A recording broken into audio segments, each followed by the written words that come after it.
I'm letting you guys know right now, the next 24 hours for Caitlin Clark ain't finna be so good, man. Judging off what everybody is saying online with her outbreaks during the game, it ain't a good look, man. Now, to her defense, we've been seeing a lot of buffoonery from the WNBA referees. What would you do if somebody literally altering the way you play the game and they just letting people assault you, literally letting people assault you? The moment Caitlin Clark spoke following the game, everything blew up. She didn't skirt the issue. Instead of hiding behind safe responses, she confronted the most pressing problem head-on. The fever, she claimed, turned the ball over excessively. They played too slowly. According to her, they must run, she added, since that's what makes this squad risky. She then discussed taking a shot to the quad that the umpires failed to call and having to finish the game by playing through it. Can you take me through that second quarter play with Stokes that made you upset and then you hopped into the bag? That hurts. Like, the ref can't miss that. And then I have to play with a contusion in my leg the rest of the game. It's ridiculous. Can't miss calls like that. So Caitlin Clark just admitted she got a contusion in her leg from that play. So Caitlin is letting us know she got hurt, bruh. That was sufficient to start a conversation. However, beneath all of this, something else was subtly developing. A heated conversation between Clark and Clark was captured on television. Because in the midst of a storm, there's always a sunny day at the end. And right now, Caitlin Clark is about to hit a storm like she probably never felt before during her time in the WNBA, because media is going to have a field day with this in about, 5, 6, 7 hours. And Stephanie White, the head coach, as the teams approached halftime. No one could hear every word. There was not a single microphone between them. Everyone did saw Clark turning back to face her coach. With evident annoyance as White carried his speaking. It became difficult to ignore that moment. This is the point at which people begin to make mistakes. Some hurried to label it disrespectful, some behaved as though the season was disintegrating. The whole tale is not actually told by either. Clark has never played basketball by putting up with difficulties in silence. Her personality has never been like that. She shoved teammates back at Iowa. She put herself to the test. She insisted on moving more quickly because that, in her opinion, was how the offense performed best. From a town in Iowa. Iowa's not a very, physical place, violent place, I should say, like that. But for this young lady to be enduring what she's going through is beyond freaking me. And it's getting to the point now where Caitlin is taking matter into her own hands. Whether that affect her brand or not, she's standing up for herself. So I can't do nothing but applaud her for that. When she joined the WNBA, that same attitude persisted. On national television, it reappeared. Hold on, for the topic is completely altered by the next section. Following the game, Clark responded queries in the same straightforward manner that she usually does. Late in the game, she acknowledged that she needed to play with more energy. She acknowledged that she made a couple tough shots. We had 13 points. She was 4 of 14 from the field, 1 of 8 from 3. So she had a total of 22 shot attempts. Caitlin Clark is a player that needs way more than 22 damn shot attempts, bro. She also made a very obvious statement. The Fever must play more quickly.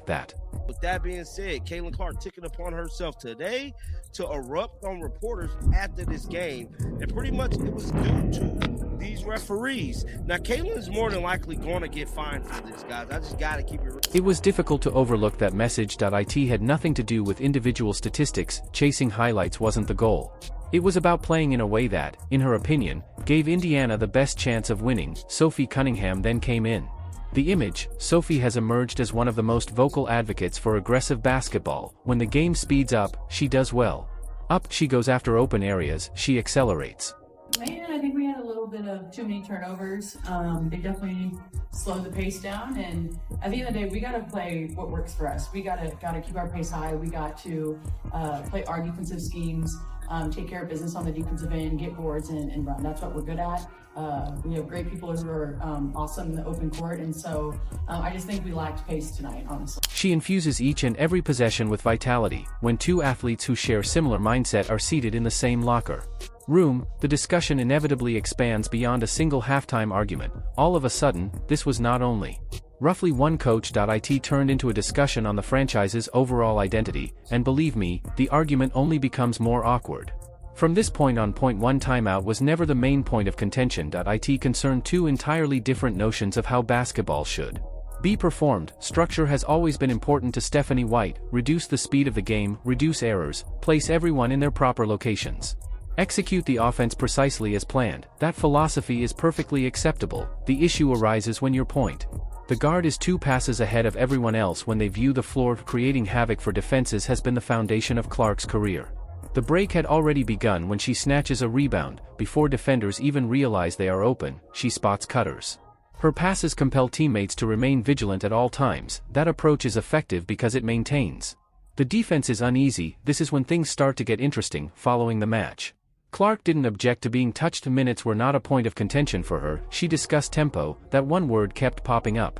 And once more, pace. Indiana has excellent players in the open court, she added. They must defend, rebound, and flee. Since her time in college, that has been and continues to be one of her greatest assets.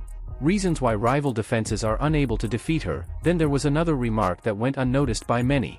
As she worked her way up, Clark acknowledged that she hoped she wouldn't have to continue playing limited minutes. Return to rhythm. I see the smile on her face. Y'all see the smile on her face? She said, hopefully I can stop playing 25 minutes. Caitlin knows that they're sabotaging her. Caitlin just stated that they're sabotaging her with a little smirk. Caitlin is finna leave Indiana. She also acknowledged that while some of her tries were more difficult than she had hoped, several excellent shots just did not fall. That response seemed sincere, just basketball, no justifications or finger-pointing. However, that was just one aspect of the tale. During their strongest offensive periods, keep an eye on the fever. The ball travels more quickly, players make more forceful cuts.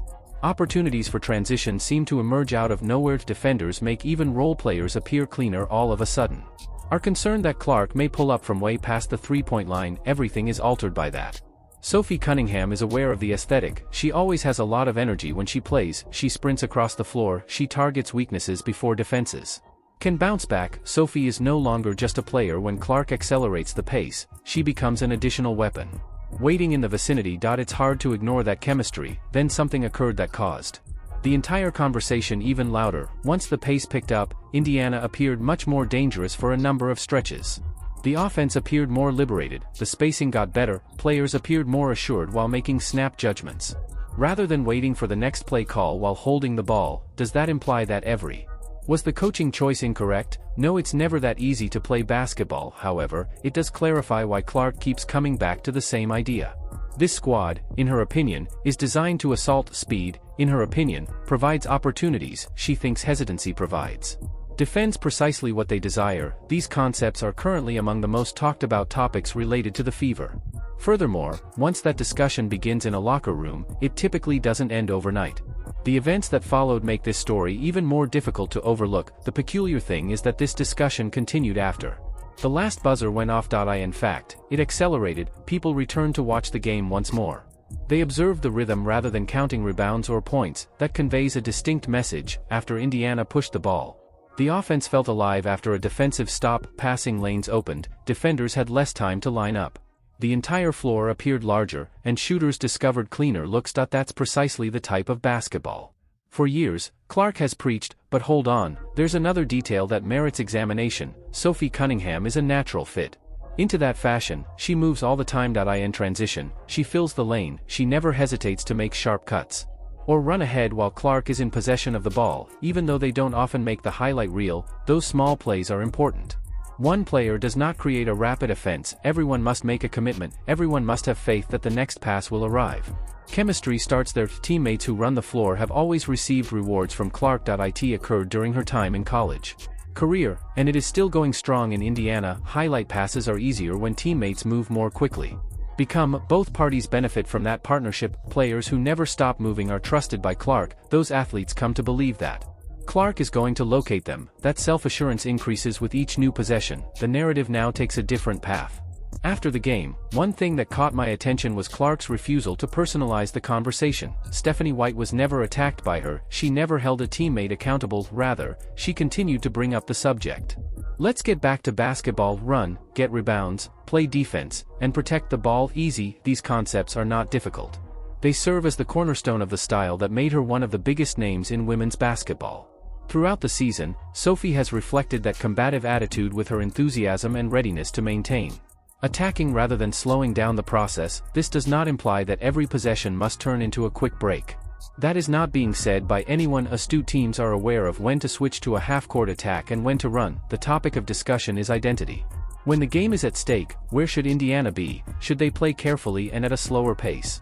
Or should they focus on the players' strengths that defenses are most afraid of? That question remains unanswered. This is the part of every Heat game that no one in the organization can overlook any longer. The team's strongest offensive phases frequently occur when Clark is given the freedom to play impulsively rather than carefully considering each possession. The ball goes more quickly in basketball, teammates participate more actively, and the audience grows louder. Not all issues are automatically resolved by that. It does clarify why this discussion won't go away. Because once gamers figure out what works, they typically want more of it, and that creates an even greater choice going forward. Everything comes together in the story's last section. Everything ends up here. A single poignant moment on TV became a much more significant query. What kind of squad does Indiana have?